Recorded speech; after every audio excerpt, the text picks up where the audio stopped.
My fellow Americans, tonight I'd like to talk with you about immigration. For more than 200 years, our tradition of welcoming immigrants from around the world has given us a tremendous advantage over other nations. It's kept us youthful, dynamic, and entrepreneurial. It has shaped our character as a people with limitless possibilities. People not trapped by our past, but able to remake ourselves as we choose. But today, our immigration system is broken, and everybody knows it. Families who enter our country the right way and play by the rules watch others flout the rules. Business owners who offer their workers good wages and benefits see the competition exploit undocumented immigrants by paying them far less. All of us take offense to anyone who reaps the rewards of living in America without taking on the responsibilities of living in America. And undocumented immigrants who desperately want to embrace those responsibilities see little option but to remain in the shadows or risk their families being torn apart. It's been this way for decades. And for decades, we haven't done much about it. When I took office, I committed to fixing this broken immigration system.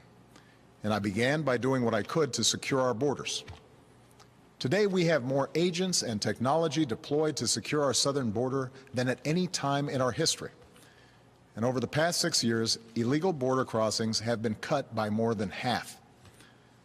Although this summer there was a brief spike in unaccompanied children being apprehended at our border, the number of such children is now actually lower than it's been in nearly 2 years. Overall, the number of people trying to cross our border illegally is at its lowest level since the 1970s. Those are the facts. Meanwhile, I worked with Congress on a comprehensive fix. And last year, 68 Democrats, Republicans, and independents came together to pass a bipartisan bill in the Senate. It wasn't perfect. It was a compromise. But it reflected common sense. It would have doubled the number of Border Patrol agents while giving undocumented immigrants a pathway to citizenship if they paid a fine, started paying their taxes, and went to the back of the line. And independent experts said that it would help grow our economy and shrink our deficits.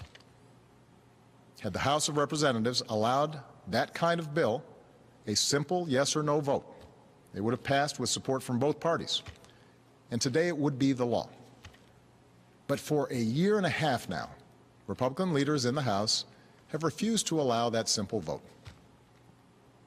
Now, I continue to believe that the best way to solve this problem is by working together to pass that kind of common sense law.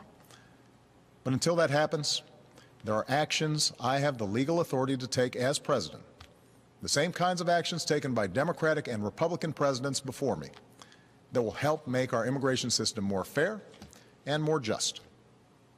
Tonight, I'm announcing those actions.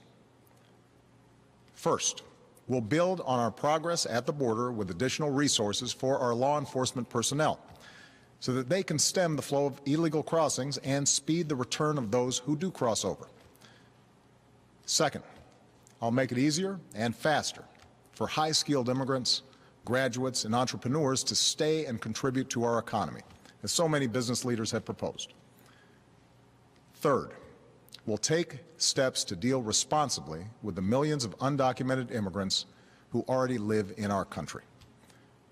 I want to say more about this third issue because it generates the most passion and controversy.